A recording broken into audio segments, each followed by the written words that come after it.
சர்வாதிகாரியாகிய தேவனை நம்முடைய கர்த்தராகிய இயேசு கிறிஸ்துவின் நாமத்தினால் அவரை ஆராதிக்கும் ஒரு பாக்கியம், இயேசு கிறிஸ்துவின் மூலமாக ஆவிக்குரிய பலிகளை செலுத்தும் ஒரு பாக்கியம் தேவன் நமக்கு தந்தருள்வதற்கு தேவனுக்கு நன்றி. மற்றொரு தடவை இந்த வாரத்தில் நாம் உயிரோடு இருந்து தேவன் மூலமாக ஆயுஷ் காலத்தை பெற்றுக்கொண்டு நாம் உயிரோடு தேவனை நாம் மகிமைப்படுத்தும் ஒரு பாக்கியத்தை மறுபடியும் தேவன் தருவதற்கு அவருக்கு எப்பொழுதுமே நன்றி செலுத்துவோம். நம்முடைய நம்பிக்கையை வளர்த்து கொள்ள, நம்முடைய விசுவாசத்தை பெருகை செய்து கொள்ள நாம் தேவனுடைய வசனத்தை சிறிது நேரம் நாம் பார்க்கலாம். நான் இப்ரேயர் நிருபத்தை நான் குறித்து, அந்த நிருபத்தில் இருக்கும் 11வது அதிகாரத்தை குறித்து நான் சொல்லிக்கொண்டு வருகிறேன். முன்னோர்கள் என்கிற விசுவாசிகள், ஒரு காலத்தில் இஸ்ரேல் ஜனங்களுக்கு முன்னோர்கள், இங்கே சொல்லப்பட்ட இந்த அதிகாரத்தில் சொல்லப்பட்ட விசுவாசிகள், இன்றைக்கு கிறிஸ்துவின் மூலமாக நமக்கும் கூட அவர்கள் யார் அப்படின்னா முன்னோர்கள் தான். எப்படி முன்னோர்கள் நமக்கும் கூட அப்படின்னா, யூதர்களுக்கும் இஸ்ரேல் ஜனங்களுக்கு எப்படி விசுவாசத்தில் இவர்கள் எல்லோருமே முன்னோர்களாக இருந்தார்களோ சரீரத்தின் பிரகாரமாக, இன்றைக்கு ஆவிக்குரிய விஷயத்துல இன்னைக்கு நமக்கு அவர்கள் என்ன முன்னோர்கள். எப்படின்னா, ஆபிரகாமுடைய சந்ததியின் மூலமாக, சரீரத்தின் சந்ததி மூலமாக வந்தவர்கள் இவர்கள். யாரு? ஏபேல் ஆகட்டும், ஏனோக் ஆகட்டும், ஆபிரகாம் ஆகட்டும், இன்னைக்கு சொல்லப்படுற எல்லாருமே இல்லையா, சரீரத்தின் மூலமாக வந்தவர்கள் இல்லையா. ஆனா நாம ஆவிக்குரியவர்களாக அவர்கள் பெற்றுக்கொண்ட, அவர்கள் வைத்த விசுவாசத்துக்குள்ள நாமும் கூட போகிறோம். எப்படி அப்படின்னா, உன்னுடைய சந்ததி பூமியில் உள்ள எல்லா மனுஷர்களும் உன் மூலமாக ஆசீர்வதிக்கப்படுவார்கள் அப்படின்ட்டு இவர்களுக்கு முன்னாக இருந்த முன்பிதாவாகிய யாரு? ஆபிரகாம். யாருக்கு? இந்த முன்னோர்கள் சொல்லப்படுறாங்களே, இவர்களுக்கு எல்லோருக்குமே முன்னதாக விசுவாசி என்கிறவர் யார் அப்படின்னா ஆபிரகாம். ஆபிரகாமுடைய விசுவாசத்தை தான் இவர்கள் பெற்றுக்கொண்டாங்க, வந்தவங்க எல்லாமே. அதுக்கு முன்னதாக இருந்தவங்க ஆபேல் ஆகட்டும், அவங்க கூட விசுவாசத்தினால வாழ்ந்தாங்க. ஆனா நமக்கு வேதாகமத்தில் வந்துட்டு 2 பேரை சொல்லப்படுது. யூதர்களுக்கும் இஸ்ரேல் ஜனங்களுக்கும் ஒரு மாதிரியாக இருந்த பிதாக்கள் யார் அப்படின்னா, ஒன்று ஆபிரகாம், 2வது தாவீது இல்லையா. அப்போ ஆபிரகாம் இன்னும் அந்த மூல புருஷன் வந்துட்டு இந்த இஸ்ரேல் ஜனங்களுக்கும் யூதா ஜனங்களுக்கு எல்லாருக்குமே மூல இதா, அவருடைய சந்ததியில வந்தவர் தான் தாவீது இல்லையா. இன்னைக்கு நாம யார் அப்படின்னா, தாவீதினுடைய சந்ததியில நாம் போயிருக்கிறோம். எப்படி அப்படின்னா, ஆபிரகாமை தேவன் எப்போ வாக்குத்தத்தம் பண்ணி ஆசீர்வதித்தாரோ, உன் மூலமாக பூமியில் உள்ள எல்லா மனுஷர்களும் ஆசீர்வதிக்கப்படுவார்கள் அப்படின்ட்டு, அந்த ஆசீர்வதிக்கப்படுவார்கள் என்கிற அந்த சந்ததிக்குள்ள நாம் போயிருக்கிறோம் இல்லையா. ஆபிரகாமுக்கு ஈசாக்கு பையன், மகன் இல்லையா. ஈசாக்குக்கு மகன் யார் அப்படின்னா யாக்கோபு. யாக்கோபுக்கு மகன் யார் அப்படின்னா யூதா இல்லையா. இப்ப நாம எந்த கோத்திரத்துக்குள்ள சேர்ந்திருக்கிறோம் அப்படின்னா யூதா கோத்திரத்துக்குள்ள நாம் சேர்ந்திருக்கிறோம். உங்களுக்கு புரியுதா? அப்போ யூதா கோத்திரத்தை எப்படி நாம சேர்ந்திருக்கிறோம் அப்படின்னா, இயேசு கிறிஸ்துவை விசுவசித்து இயேசு கிறிஸ்துவின் ரத்தத்துல நம் பாவங்கள் கழுவி கொண்ட பொழுது இயேசு கிறிஸ்துவின் மூலமாக தேவனுக்கு நாம் மக்கள் ஆயிடும் இல்லையா. அப்போ எந்த சந்ததியில நாம கன்வெர்ட் ஆகணும்? எந்த சந்ததிக்கு போனோம்? இஸ்ரேல் ஜனங்களுடைய இல்லையா, சரீரத்தின் பிரகாரமாக வந்த இஸ்ரேல் ஜனங்களுக்குள்ள விசுவாசமா உள்ளவர்களாக நாம் என்ன செய்தோம்? நாம் போயிருக்கிறோம். அதனாலதான் வேதாகம் என்ன சொல்றது அப்படின்னா, சரீரத்தில் இருக்கிறவன் யூதன் அல்ல, விசுவாசத்துல வாழ்கிறவன் தான் யூதன் அப்படின்ட்டு சொல்லப்படுது இல்லையா. மாம்சத்தினால் இருக்கிற யூதன் அல்ல, விசுவாசத்துல வாழ்கிறவன் தான் யூதன் அப்படின்ட்டு. அப்போ சரீரத்தில் வாழ்ந்த விசுவாசி, சரீரத்தில் வாழ்ந்த ஆபிரகாமுடைய சந்ததியை தேவன் தள்ளி போட்டு அந்நியர்களான எல்லோருமே ஆவிக்குரிய விஷயத்துல என்ன செய்தாரு? கிறிஸ்துவின் மூலமாக தேவனுடைய பிள்ளைகளாக, இஸ்ரேல் ஜனங்களாக. நம்ம என்ன சொல்றோம் அப்படின்னா, வேதாகமம் ஆவிக்குரிய இஸ்ரேல் ஜனங்கள் அப்படின்ட்டு கலத்தியா நிருபத்துல நாம் படிக்கிறோம். யாரை குறித்து? கிறிஸ்தவர்களான நம்மை குறித்து இல்லையா. அப்போ விசுவாசத்துல நமக்கு எல்லோருக்குமே முன்னோர்கள் இவங்க எல்லாருமே இல்லையா. அவங்க பெற்றுக்கொண்ட அதே விசுவாசத்தை நாமும் கூட என்ன செய்யறோம்? பெற்றுக்கொண்டு நடக்கிறோம். இவங்க எல்லாருமே தேவன் சொன்ன வார்த்தைகளை கேட்டாங்க. விசுவாசத்தினால கிரியைகள் செய்து அந்த விசுவாசத்துக்கு தகுந்த பலன் பெறுவதற்காக என்ன செய்தாங்க? மரித்து போனாங்க இல்லையா? இப்போ அவர்களை நாம மாதிரியாக வைத்துக்கொண்டு நாமும் வாழும் இந்த உலகத்துல நம்முடைய காலகட்டத்துல நாமும் கூட விசுவாசத்தினால காணப்படாதவைகளை குறித்து என்ன செய்யணும்? விசுவசித்து ஒரு நாள் அவைகளை நாம் என்ன செய்வோம்? பெற்றுக்கொள்வோம் என்கிற விசுவாசத்துல நாம் என்ன செய்யணும்? வாழணும்.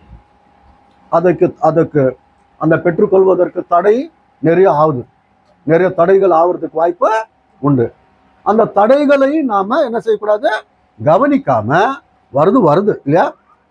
வருகிற தடைகள், உபதிரவங்கள், சோதனைகள் எல்லாமே வருது. ஆனா அதனாலேயே நாம் என்ன செய்யக்கூடாது? நம்முடைய விசுவாசத்தை விட்டு என்ன வாழ்க்கை இது நமக்கு தானே இந்த வாழ்க்கை இப்படி வரணும் அப்படின்றது நாம் எடுத்துக்கொள்ளாம அது எல்லாமே எப்படி நினைக்கணும்? எப்படி நினைக்கணும் அப்படின்ட்டு தேவனுடைய வசனம் சொல்லுது. ஒரு வார்த்தை நாம் பார்க்கலாம். நமக்கு வருகிற துன்பங்கள், நம்முடைய வாழ்க்கையில் வருகிற துன்பங்கள் எதானாலும் கூட நாம் அதை என்ன செய்யக்கூடாது? வருகிற அந்த மகிமை, வருகிற அந்த ஆசீர்வாதம், வருகிற அந்த நித்திய ஜீவன், வருகிற அந்த நீதி கிரீடத்தின் முன்பு இதெல்லாமே என்ன ஒன்றுத்துக்குமா பார்க்கலாம். ரோமருக்கு அப்போஸ்தலனாகிய பவுல் ரோமருக்கு எழுதின நிருபத்தை நாம் எடுத்துக்கொள்வோம். அதிகாரம் 8வது அதிகாரத்தை நாம் எடுத்துக்கொள்வோம். 18வது வசன பகுதியை நாம் படிக்கும்போது இப்படியாக சொல்லப்படுது.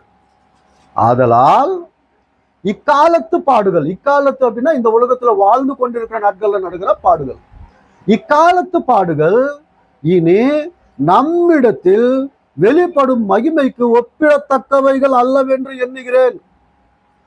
இப்போ நமக்கு வருகிற சோதனைகளாகட்டும், கஷ்டங்களாகட்டும், துன்பங்களாகட்டும் வருகிற வெளிப்படும் அப்படின்னா ஒரு காலத்துக்கு வெளிப்படும். எப்போ? நீ விசுவாசத்துல, அந்த விசுவாசத்துல நீ வாழ்ந்தா, விசுவாசத்தோடு நீ உயிரை விட்டா ஒரு காலம் வரும். அந்த காலத்துல உனக்கு அது வெளிப்படும் இல்லையா? நம்மிடத்தில் வெளிப்படும் மகிமைக்கு ஒப்பிடத்தக்கவைகள் அல்லவென்று எண்ணுகிறேன் இல்லையா? ஒரு காலத்துக்கு நமக்கு தேவன் கொடுக்குற அந்த நீதி கிரீடத்தின் முன்பாக இவைகள் இப்போ வருகிற எல்லா துன்பங்களும் ஒன்றுத்துக்கு ஆகாதவைகள் அப்படின்ட்டு நாம் கவனிக்க வேண்டியதாக இருக்குது. அப்போ நாம் என்ன செய்யணும்? விசுவாசம் வைத்திருக்கிறோம். அந்த விசுவாசத்தினால நாம் என்ன செய்யணும் அப்படின்னா பொறுமையோட ஓட்டத்தை ஓடணும் இல்லையா? 8வது அதிகாரத்தை நாம் எடுத்துக்கொண்டு 8வது அதிகாரத்துல 35வது வசனத்தை நாம் படிக்கும்போது, இதே ரோமருக்கு எழுதின நிருபம் 8வது அதிகாரம் 35வது வசனத்தை நாம் எடுத்துக்கொள்ளும் போது இப்படியாக சொல்லப்படுது. உமது நிமித்தம் எந்நேரமும் கொல்லப்படுகிறோம், அடிக்கப்படும் ஆடுகளைப் போல எண்ணப்படுகிறோம் என்று எழுதியிருக்கிறபடி நேரிட்டாலும் கிறிஸ்துவின் அன்பை விட்டு நம்மை பிரிப்பவன் யார்? உபதிரவமோ, வியாக்குலமோ, துன்பமோ, பசியோ, நிர்வாணமோ, நாசமோசமோ, பட்டயமோ, இவை எல்லாவற்றிலையும் நாம் நம்மில் அன்பு கூறுகிறவரால முற்றும் ஜெயம் கொள்ளுகிறவர்களா இருக்கிறோமே. எது நம்ம இந்த விசுவாசத்திலிருந்து விலகி போடுவது? எதுக்கு அந்த சக்தி இருக்குது? எதுக்கு அந்த வல்லமை இருக்குது?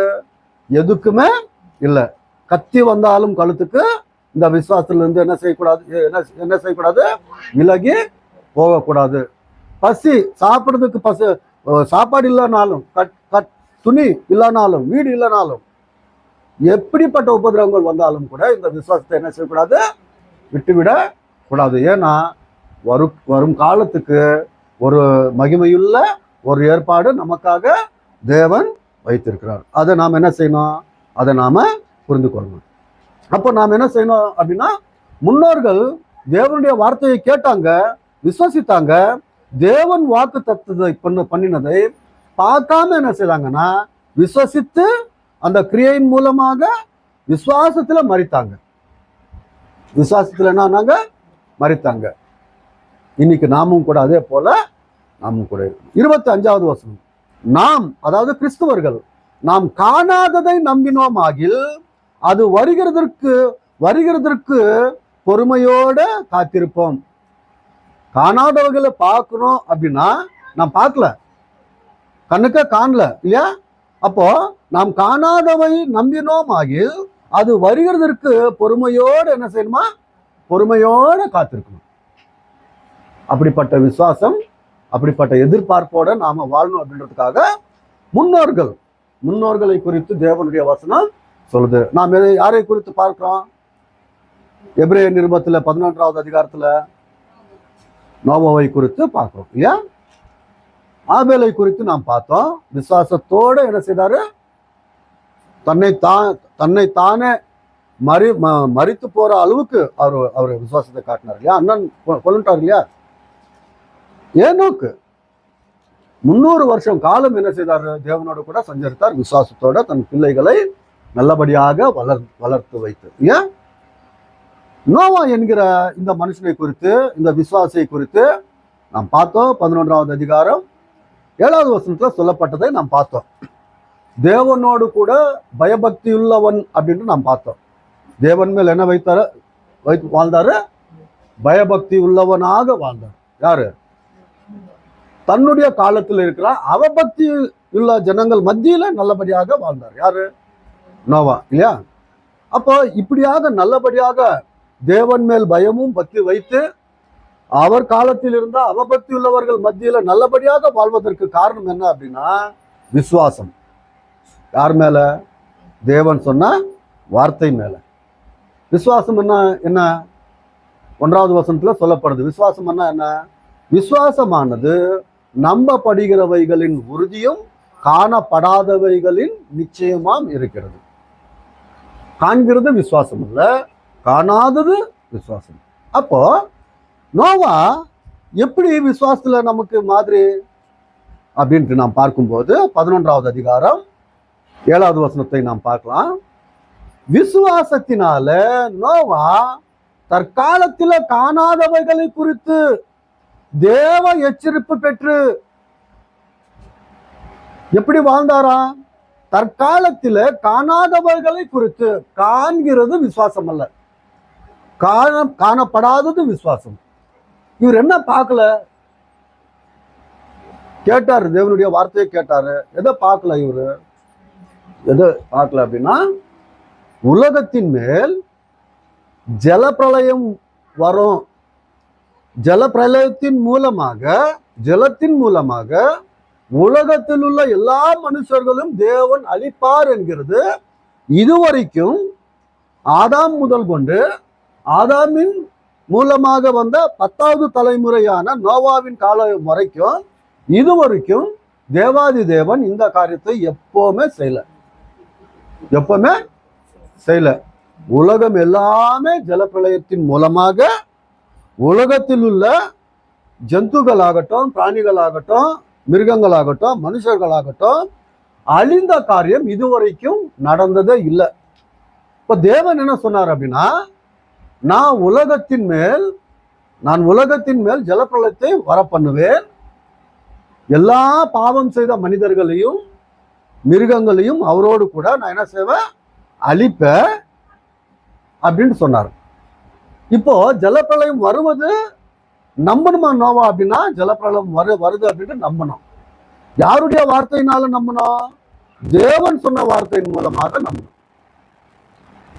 இதுவரைக்கும் இதுக்கு முன்னாடி நடந்ததா? ஆதாம் முதல் கொண்டு இதுவரைக்கும் நடந்ததா அப்படின்னா இதுவரைக்கும் அது நடக்கல. ஆனா தேவன் சொன்ன வார்த்தைக்கு என்ன செய்யணும்? செவி கொடுத்து விசுவசித்து, ஆமா தேவன் சொன்னார்னா சொன்னபடியே அவர் செய்வார். கண்டிப்பாக அது நடக்கும். ஜலப்பிரளயம் வந்து எல்லாரையும் அழித்து போடும் அப்படின்ற ஒரு நம்பிக்கை இவரு வைத்தார். யாரு? கண்டாரா ஜலப்பிரளயத்தை? நம்பின மாதிரியே தேவன் செய்தாரா அப்படின்னா தேவன் செய்தாரு. அப்போ தேவன் எப்போ செய்ய போறார்? இது எப்போ செய்ய போறார் அப்படின்னா இவர் வாழ்ந்த தேவன் சொன்ன வார்த்தை, அந்த வார்த்தையிலிருந்து எப்போ கேள்விப்பட்டாரோ அப்பத்திலிருந்து எத்தனை வருஷ காலம் இதை நம்பினார் அப்படின்னா ஜலப்பிரளயம் வருவது 120 வருஷம் காலம் நம்பினார். நமக்கு இப்போ எவ்வளோ வருஷங்கள்? அப்பான்னா 60க்குள்ள கூட இல்லை நாம இங்க இருக்கிறவருக்குள்ள இல்லையா? இவர் எத்தனை வருஷம் நம்பினார் அந்த வார்த்தையை? நான் ஜலப்பிரளயம் வர பண்ணுவேன் அப்படின்ட்டு 120 வருஷம் நம்பினார். அதான் விசுவாசம். அது விசுவாசம். ஒரு வாட்டி நாம் பார்க்கலாம். ஆதியாகமம் புஸ்தகத்தை நாம் எடுத்துக்கொண்டு 6வது அதிகாரத்தை நாம் எடுத்துக்கொள்ளலாம்.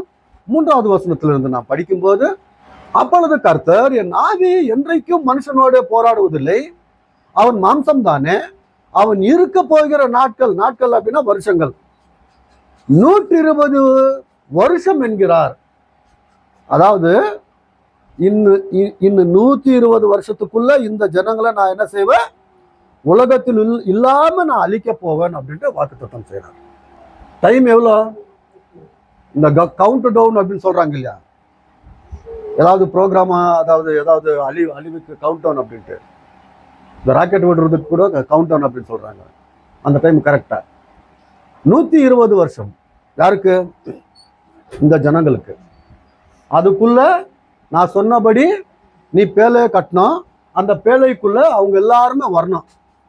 120 வருஷமா காலம் அவங்களுக்கு நான் என்ன செய்யறேன், கால அவகாசத்தை கொடுக்குறேன். வந்து சேர்ந்தா பிழைப்பாங்க, வந்து சேரலன்னா அழிக்கப்படுவேன். அப்போ 120 வருஷ காலமா இவர் என்ன செய்தார் அப்படின்னா, அந்த வார்த்தையை நம்பினாரு. அந்த வார்த்தையின் பிரகாரமாக தேவன் சொன்னதை சரியாக அவரு செய்து கொண்டு வந்தார். யாரு? நோவா. காணப்படாதது விசுவாசம், காண்கிறது விசுவாசம் அல்ல. உங்களுக்கு புரியுதா? அப்போ ஒண்ணு, ஜலப்பிரளயத்தை அவர் இன்னுமே பார்க்கல, பார்க்காததை நம்பினார் இல்லையா. 2, மழை வந்து கொண்டிருக்குது. உலகத்தில் உள்ள ஜனங்களுக்கு ஆகாயத்திலிருந்து தேவன் மழையை கொடுக்கிறார் வருஷம் இல்லையா. அதை இதுவரைக்கும் தேவன் ராவ் பகலாக பெரிய மழையாக 40 நாள் கொடுத்ததில்லை இதுவரைக்கும்.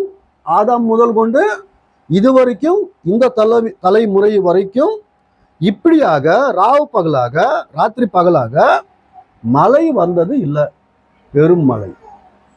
இதையும் கூட எந்த மனுஷர்களுமே பார்க்கல நம்புறதுக்கு.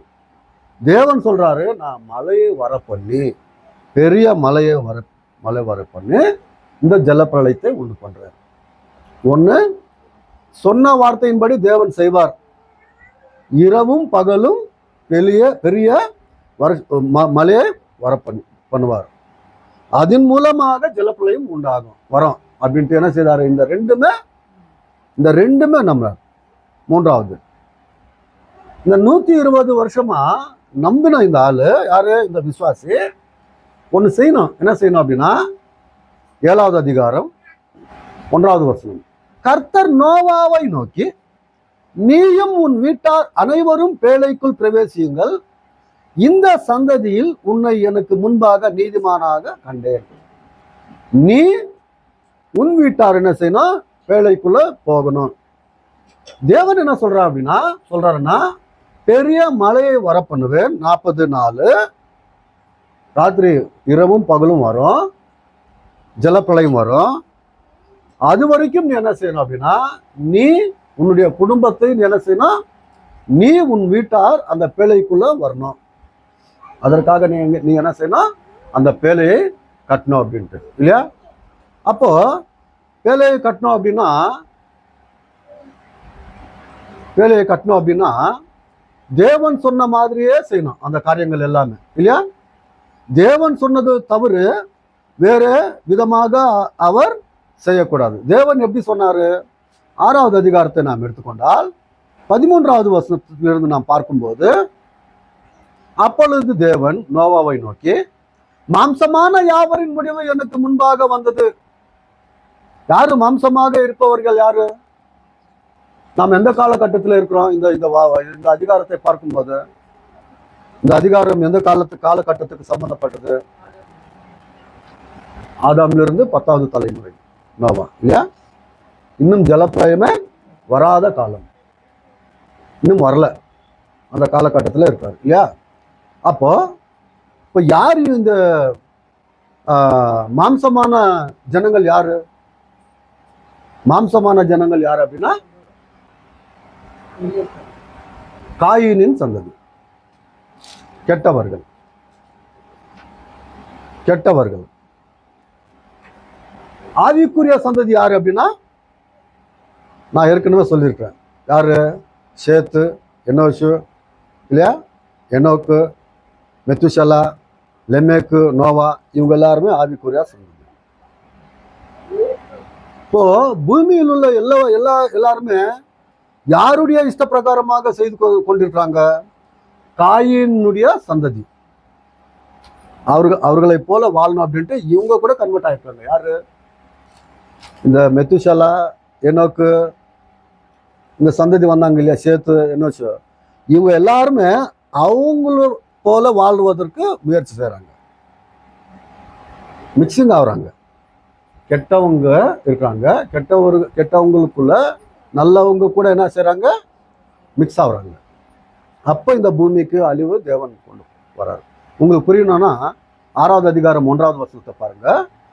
மனுஷர் பூமியின் மேல் பெருக துவக்கி அவர்களுக்கு குமார்த்திகள் பிறந்த போது தேவகுமாரர் அப்படின்னா ஆபேலுடைய விசுவாசத்துல வந்தவங்க, சேத்து, என்னோசு, கெய்னானு, மஹலேலு, எரோது, எனோக்கு அப்படின்ட்டு இருக்காங்க இல்லையா, அவங்க எல்லாருமே தேவகுமாரர். மனுஷகுமார்த்திகள் அப்படின்னா யாரு?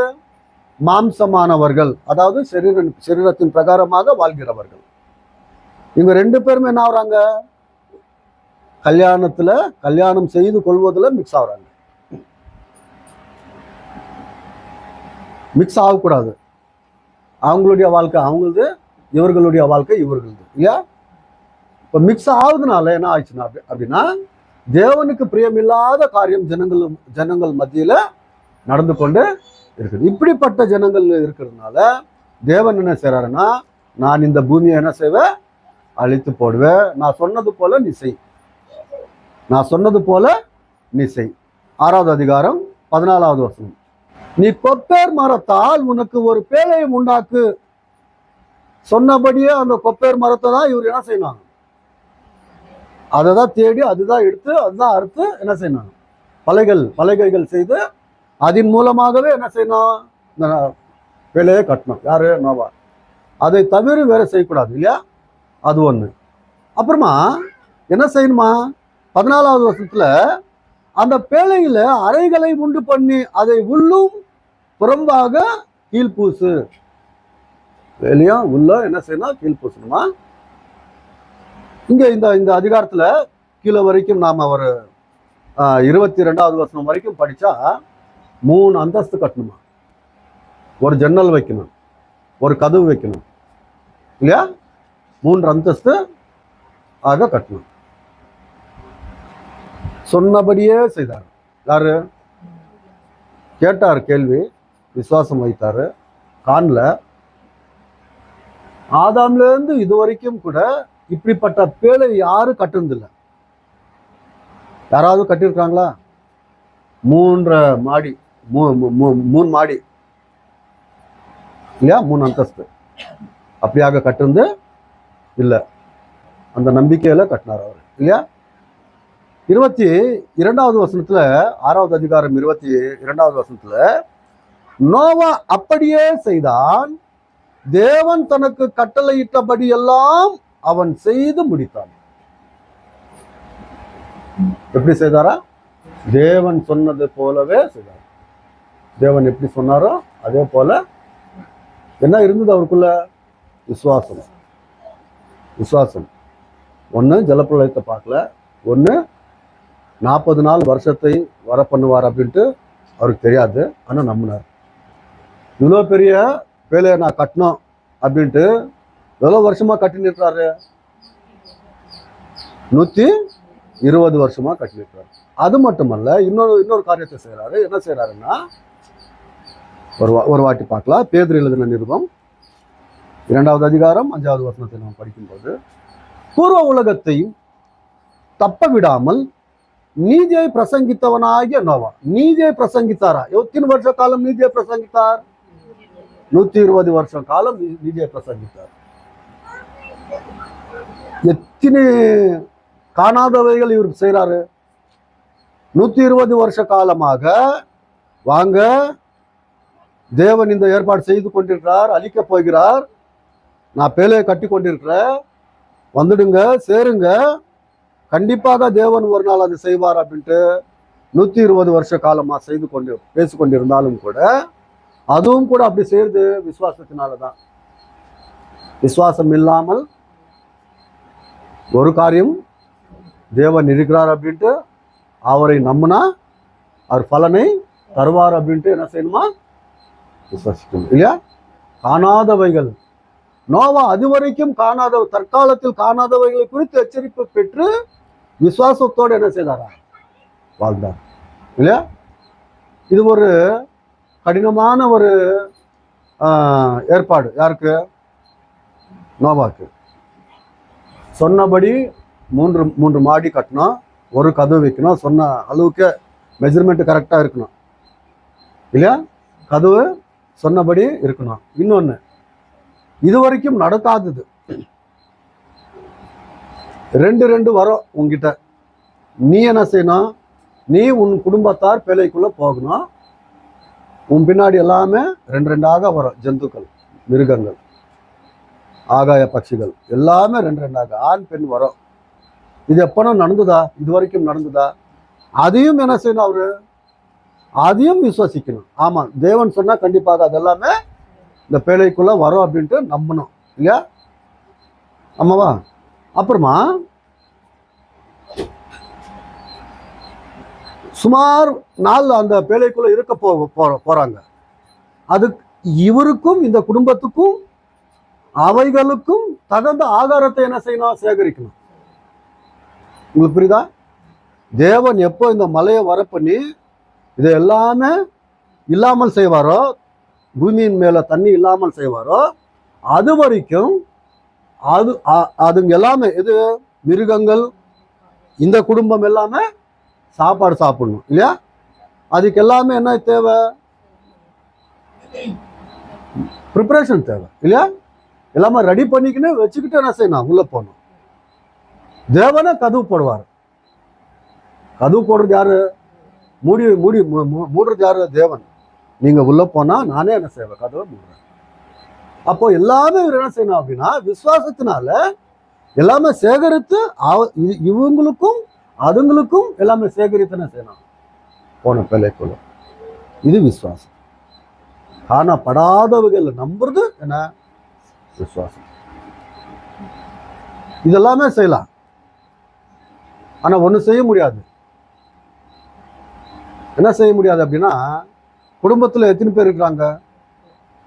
ஒரு விசுவாசி குடும்பத்துல எத்தனை பேர்?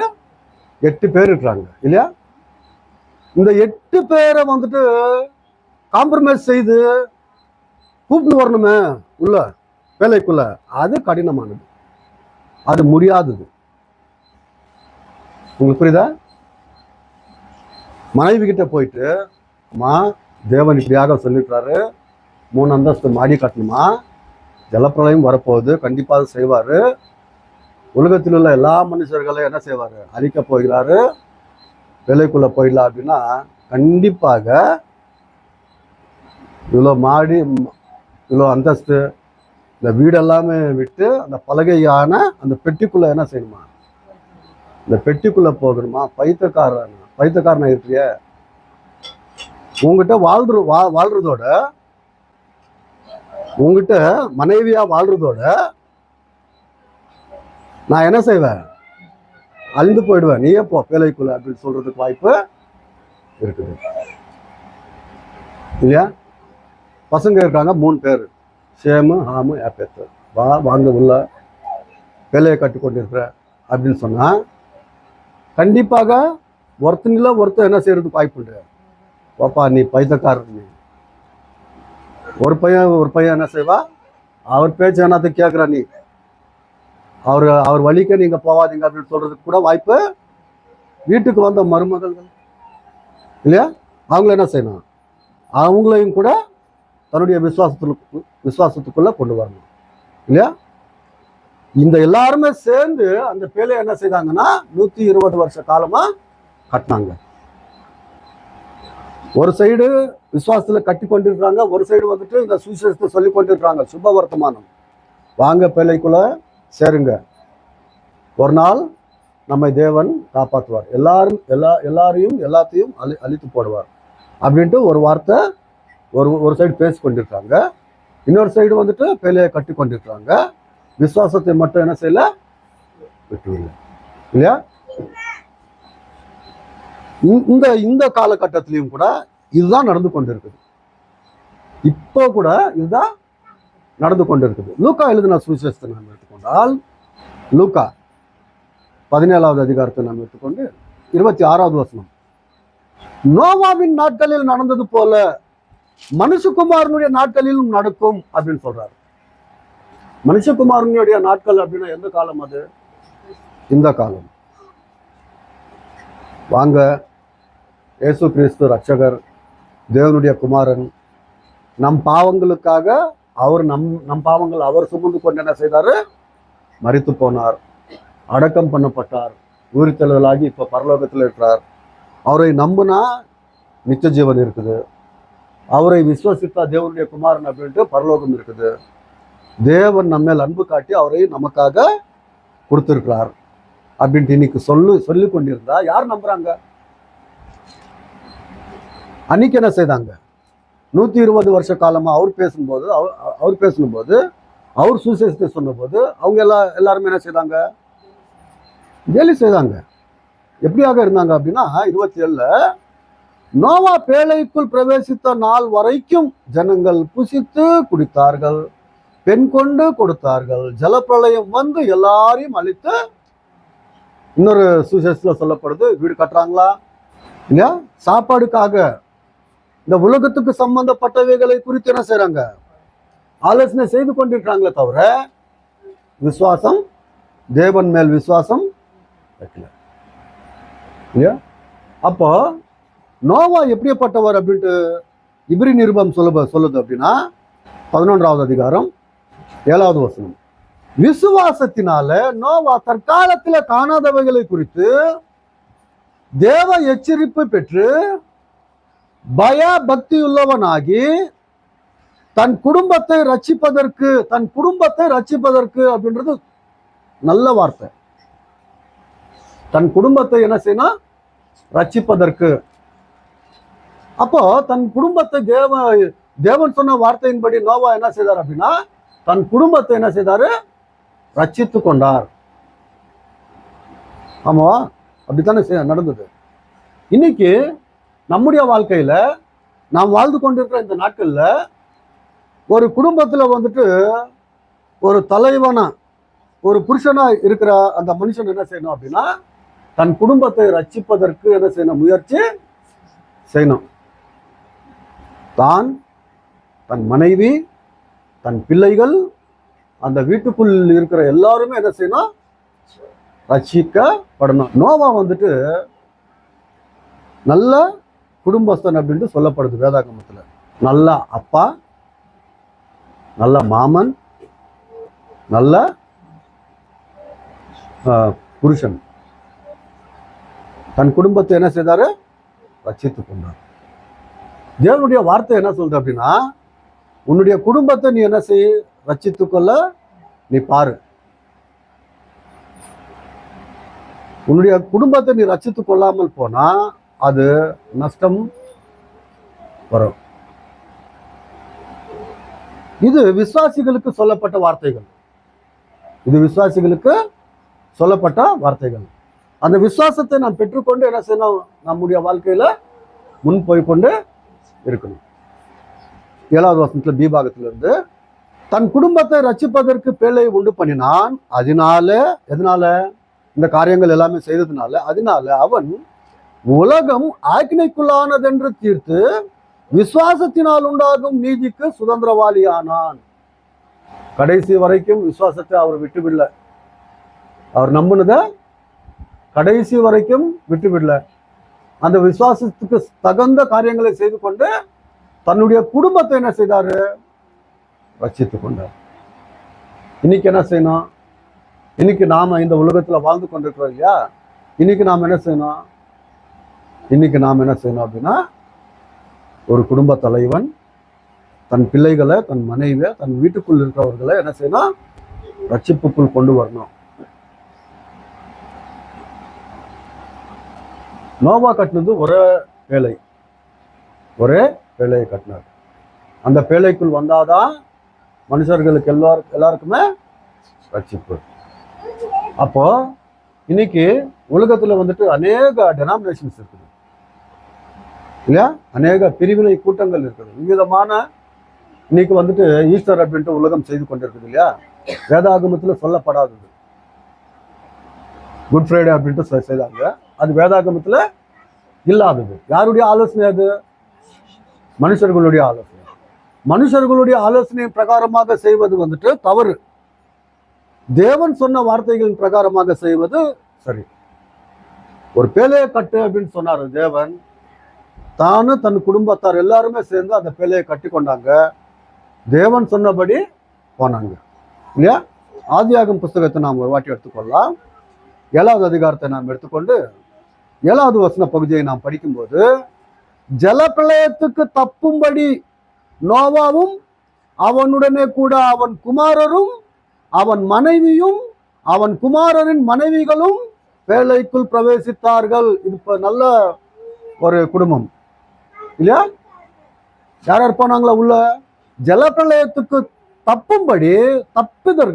தப்புவதற்கு என்ன செய்தாங்களா? நோவாவும் அவனுடனே கூட அவன் குமாரரும் அவன் மனைவியும் அவன் குமாரரின் மனைவிகளும் பேழைக்குள் பிரவேசித்தார்கள். ரட்சிப்படைந்தாங்க. ஒரே பேழைக்குள்ள போயிட்டு ரட்சிப்படைந்தாங்க. இன்னைக்கு அநேக மத பிரிவினைகள் இருக்குது, கூட்டங்கள் இருக்குது இல்லையா. ஒருத்தர் சொல்றாரு நான் பெந்தகோஸ்து அப்படின்ட்டு, ஒருத்தர் சொல்றாரு நான் ஆர்சிஎம் ரோமன் கேத்தலிக் அப்படின்ட்டு, இன்னொருத்தர் சொல்றாரு நான் சிஎஸ்ஐ அப்படின்ட்டு, இன்னொருத்தர் சொல்றாரு நான் பேப்டிஸ்ட் அப்படின்ட்டு, இன்னொருத்தர் சொல்றாரு நான் மெத்தடிஸ்ட் அப்படின்ட்டு, இன்னொருத்தர் சொல்றாரு நான் யெகோவா விட்னஸ் அப்படின்ட்டு இல்லையா.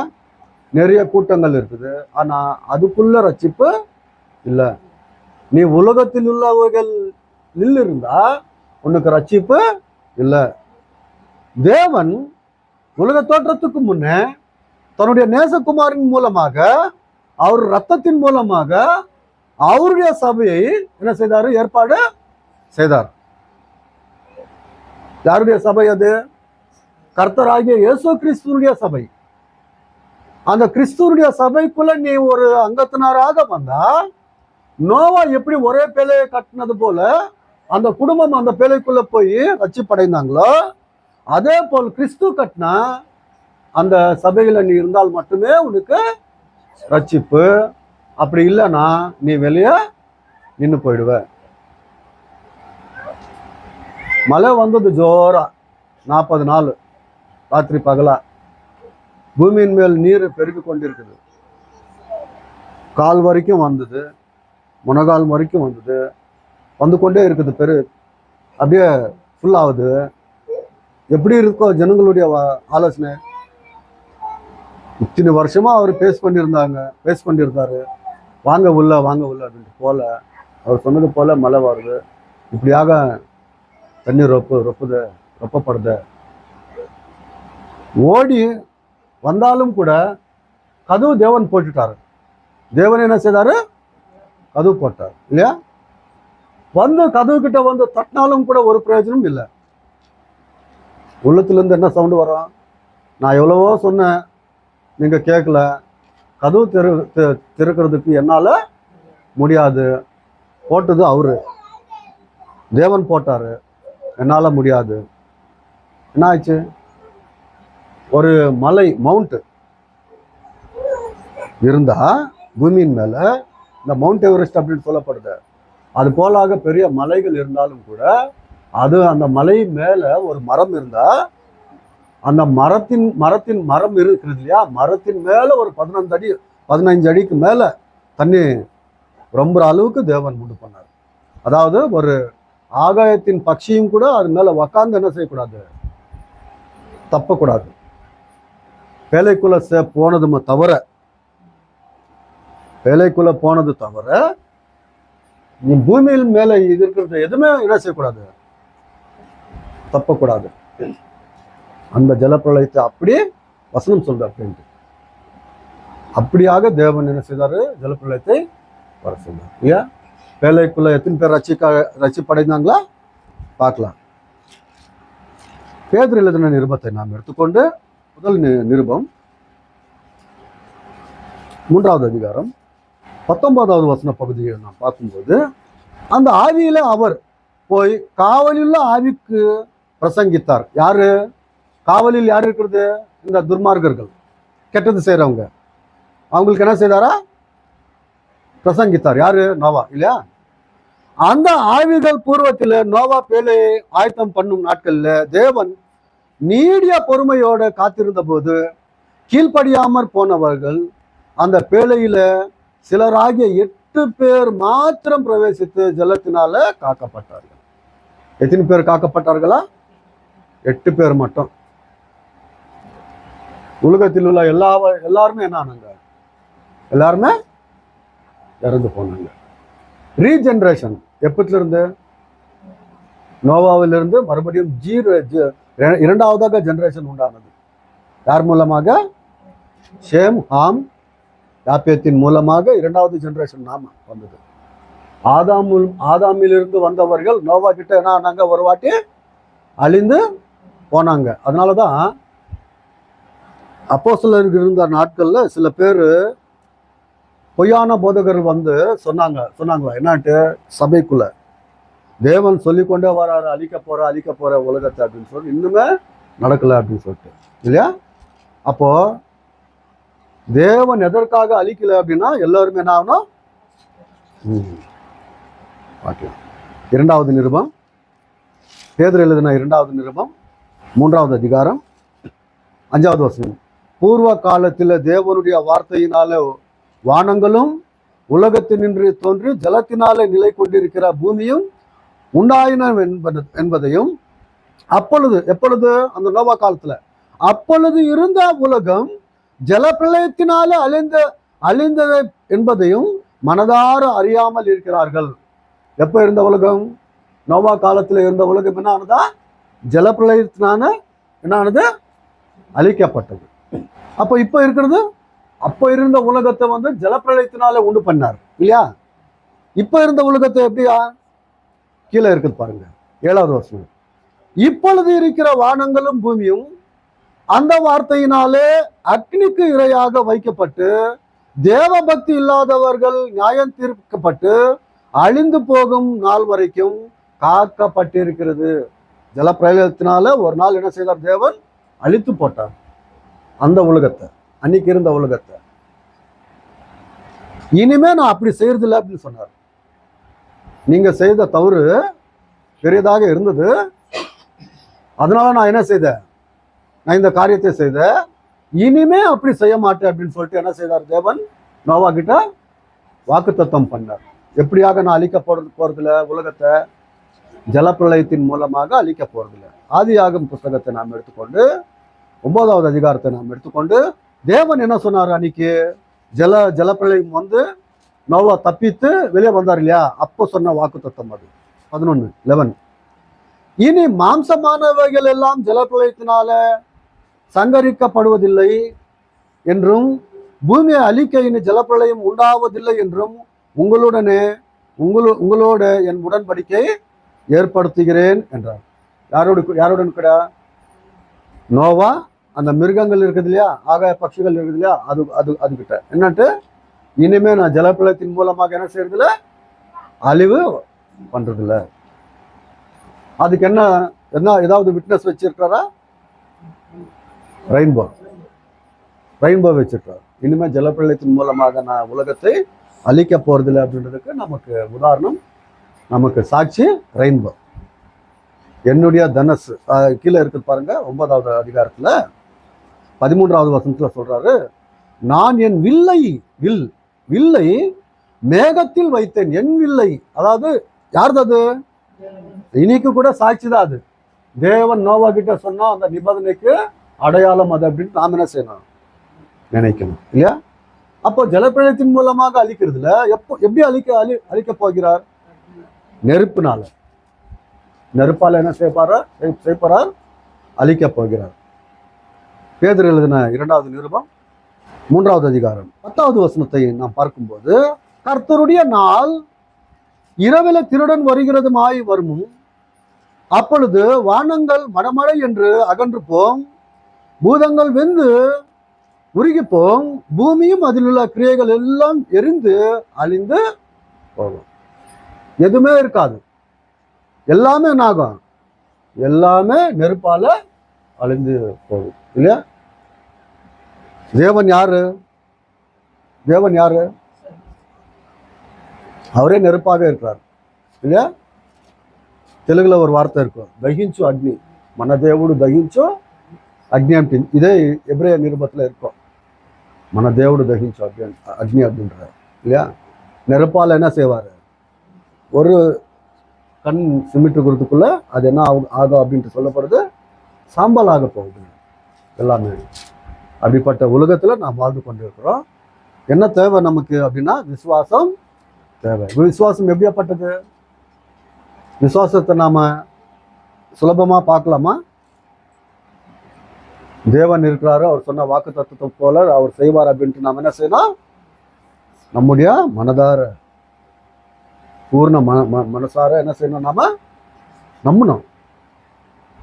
ஒரு நாள் நல்ல நாள் வரப்போகுது. தேவன் நமக்கு இந்த உலகத்துக்குரிய ஆசீர்வாதங்கள் அல்ல, கர்த்தராகிய இயேசு கிறிஸ்துவின் மூலமாக பரலோகத்துக்குரிய ஆசீர்வாதங்கள் தேவன் நமக்கு என்ன செய்யறாரு? தருகிறார் அப்படின்ற ஒரு விசுவாசத்தோட நாம் என்ன செய்யணும்? நாம் இந்த உலகத்துல வாழணும் இல்லையா? அப்போ வருகிற துன்பங்கள், வருகிற கஷ்டங்கள் எல்லாமே என்ன செய்யணும்? அது உனக்கு வரும். உனக்கு வரலன்னா நீ விசுவாசி அல்ல. வந்துச்சே அப்படின்னா நீ போயிட்ட. வந்துச்சே அப்படின்ட்டு நீ அதை ஏற்றுக்கொண்டு விசுவாசத்தை விட்டு விட்டா நீ என்ன செய்யல? தகுந்த பலன் பெறப்போறதில்ல. அப்போ என்ன செய்யணும் அப்படின்னா கண்டிப்பாக இந்த விசுவாசத்தின் மார்க்கத்தில் இதெல்லாமே நடக்கும். அப்படி அந்த விசுவாசத்தை நாம் என்ன செய்யணுமா? பெற்றுக்கொண்டு ஓடணும்.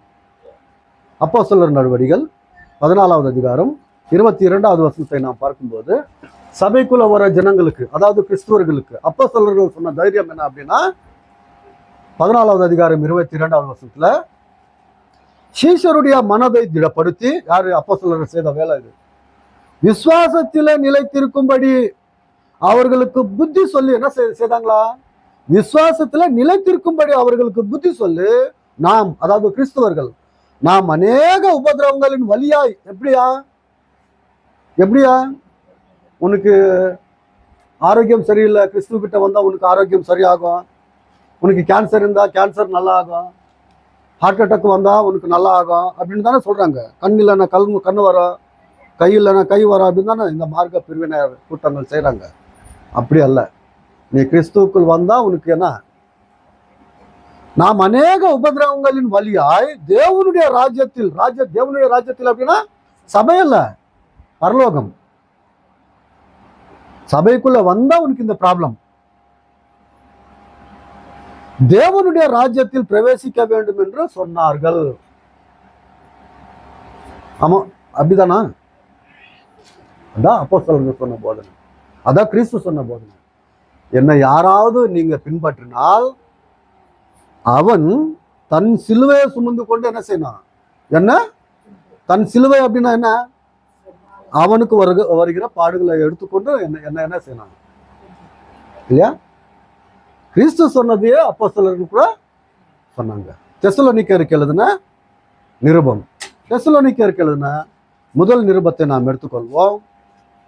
நான் எதுக்கு இந்த விசுவாசத்தை குறித்து சொல்றேன் அப்படின்னா, இந்த பாடங்களை சொல்றேன் அப்படின்னா, நம்முடைய சூழ்நிலை உலகத்துல அப்படிதான் இருக்குது. எல்லாருக்குமே இப்போ நிறைய பணம் சம்பாதனை செய்து கொண்டு நல்லா வாழ்றான்னு வச்சுக்கோங்களேன், நல்லா வாழ்ந்து கொண்டு இருக்கிறான். திடீர்னுட்டு அவருக்கு ப்ராப்ளம் வராதுன்ட்டு என்ன கேரண்டி? சுகத்தோடு வாழ்ந்து கொண்டு இருக்கிறான். மாடி மேல மாடி கட்டிருக்கிறா, எல்லா இடங்களை கொண்டு வாங்கியிருக்கிறா, ஆஸ்தி இருக்குது, ஐஸ்வர்யம் இருக்குது, நல்லா வாழ்ந்து கொண்டிருக்கிறான். திடீர்னுட்டு பிச்சைக்காரர் ஆக மாட்டார் அப்படின்ட்டு சொல்றதுக்கு என்ன கேரண்டி இருக்குது? எதுனா ஒரு தீராத வியாதி வந்ததுன்னு வச்சுக்கோங்களேன், போடணும். அவர் சம்பாதிச்சது எல்லாமே அது போடணும். எல்லாமே தண்ணி போல போய் கொண்டு இருக்குது, ஆனால் ஆரோக்கியம் சரியாகல. போயிச்சா? எல்லாமே சம்பாதிச்சது எல்லாமே போயிச்சா?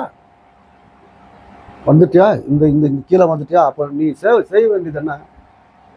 தேவன் இருக்கிறாரு, பயமும் பக்தி வைத்து என்ன செய்யணும், இப்படியான ஒரு ஆதாயத்தை, இப்படியான ஒரு வாழ்க்கையை எனக்கு கொடுத்துருக்க சந்தோஷம் தேவன் அப்படின்னு சொல்லிட்டு அவர் கீழ்ப்படி தானே செய்யணும், பக்தியில் இருக்கணும்.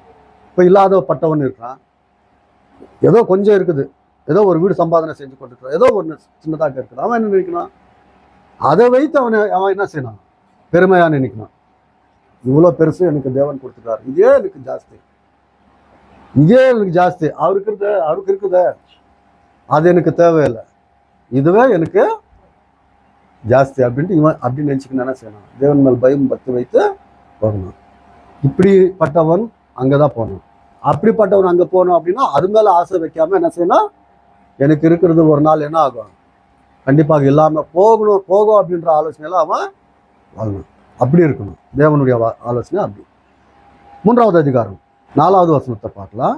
நமக்கு உபத்திரவம் வரும் என்று நாங்கள், அதாவது அப்போஸ்தலர்கள், நாங்கள் உங்களிடத்தில் இருந்தபோது உங்களுக்கு முன் அறிவித்தோம். என்ன வரும் அப்படின்ட்டு, நமக்கு உபத்திரவம் வரும் என்று, நமக்கு கஷ்டங்கள் வரும் அப்படின்ட்டு, நமக்கு வேதனைகள் வரும் அப்படின்ட்டு ஏற்கனவே நாங்கள் ஃபர்ஸ்ட் விசிட் உங்ககிட்ட செய்த பொழுது, தெசலோனிக்காக்கு வந்த பொழுது, கிறிஸ்துவை பற்றி உங்களுக்கு சொல்லும் பொழுது அப்பயே சொன்னோம், ப்ராப்ளம் வருது நமக்கு அப்படின்ட்டு நாங்கள் சொன்னோம். அப்படியே வந்து நேரிட்டது என்றும் அறிந்திருக்கிறீர்கள். உங்களுக்கு வந்து கொண்டிருக்குது, நீங்க படுறீங்க அந்த பாடுகள், ஆனா என்ன செய்யல, நீங்க விசுவாசத்தை விடல, விசுவாசத்துல இருக்கிறீங்க. தீமோத்தி வந்து என்கிட்ட சொல்றாரு, விசுவாசத்துல இருக்காங்க, அவங்க விழுந்து போல அப்படின்னு சொல்றாரு. ரொம்ப சந்தோஷம் நீங்க அப்படி இருக்கிறது, அதே நீங்க என்ன செய்யுங்க, கண்டினியூ செய்யுங்க அப்படின்ட்டு தெசலோனிக்க பட்டணத்தாருக்கு இந்த நிருபத்தை எழுதி தைரியம் கொடுக்குறாரு. யாரு? பவுல் இல்லையா? அதனால இன்னைக்கு நமக்கு எது தேவை? விசுவாசம். விசுவாசத்துல நம்ம என்ன செய்யணும், வாழ்ந்து கொண்டு போகணும். யார் வாழ்ந்தாங்க அப்படி? யாருன்னா இருக்கிறாங்களா மாதிரி? எப்படி இருக்காங்களா? 11வது அதிகாரத்துல நாம படிச்சோம் இல்லையா, எப்படி இருக்காங்க? எபிரேயருக்கு எழுதின நிருபம் 12வது அதிகாரம் 1வது வசனம். ஆகையால் மேகம் போன்ற இத்தனை திரளான சாட்சிகள். யார் சாட்சிகள்? ஆபேல் சாட்சி, ஏனோக்கு சாட்சி, நோவா சாட்சி, இனிமே நாம் பார்க்க போற எல்லா விசுவாசிகளும் சாட்சியாக இருக்கிறாங்க இல்லையா? ஆகையால் மேகம் போன்ற இத்தனை திரளான சாட்சிகள் நம்மை சூழ்ந்து கொண்டிருக்க, நம்ம என்ன செய்யறாங்க, சூழ்ந்து கொண்டிருக்கிறாங்க. ஓடு, விழுவாத ஓடு, விசுவாசத்துல ஓடு, பாடுகள் வரும் ஓடு. எதுல ஓடணும்? ஒரு நாள் எனக்கு தேவன் பலன் கொடுக்குறாரு அப்படின்ட்டு இல்லையா? அப்படி ஓடினா நமக்கு கண்டிப்பாக பலன் இருக்குது. ஏதோ நடந்தது அப்படின்னு சொல்லிட்டு பயத்திலேயோ அவிசுவாசமாகவோ என்ன செய்யக்கூடாது, விழுந்து போகக்கூடாது. காணப்படாதவைகளை நம்புறது தான் விசுவாசம். காண்கிறது விசுவாசம் அல்ல. நாம் காணல பரலோகத்தை, தேவனை பார்க்கல இல்லையா? நாம் என்ன செய்யணும், இந்த சரீரம் நிரந்தரமாக இருக்க போறதில்லை அப்படின்ற ஒரு ஆலோசனை நமக்கு தேவை. ஆமாவா? நிரந்தரமாக இருக்க போறதில்லை சரீரம். ஆவி நிரந்தரமாக இருக்க போகுது. ஆவிக்காக இந்த விசுவாசத்தை நாம் என்ன செய்யணும், கடைசி வரைக்கும் அதை காப்பாற்றி கொண்டு போகணும். நாம நோவாவை குறித்து நாம் பார்த்தோம் இல்லையா? தேவனுடைய சித்தமானால் அடுத்த வாரம் இன்னும் சில விசுவாசிகளை நாம் பார்க்கலாம் இல்லையா? அவர்களை நாம் பார்க்கறது நமக்கு லாபம். அவர்களே அப்படி கஷ்டப்பட்டாங்களே, அவர்கள் வாழ்ந்த பூமி தான் இது. நாமும் கூட வாழ்ந்து கொண்டிருக்கோம். அவர் நம்பினா அதே தேவன் நாமும் நம்புறோம் இல்லையா? ஆனா காலம் வேறு, அவர்கள் காலம் வேறு, நம்முடைய காலம் வேறு. இருந்தாலும் அவர்களுடைய விசுவாசம் நம்முடைய விசுவாசம் ஒரே விசுவாசம். அவர்களாகட்டும் நாமும் ஆகட்டும் தேவனுடைய குமாரனாகிய இயேசு கிறிஸ்துவின் மூலமாகவே எது சுதந்திரித்துக் கொள்வோம். இன்னுமே அவங்க சுதந்திரித்துக் கொள்ளல. அவர்களும் நாமும் ஒரே நாள் என்ன செய்வோம், பரலோகத்தை சுதந்திரித்துக் கொள்வோம். அதற்கு நமக்கு எல்லாருக்குமே என்ன தேவை? விசுவாசம். தாழ்மையிடம் வசனத்தை கேட்டதுக்கு எல்லோருக்கும்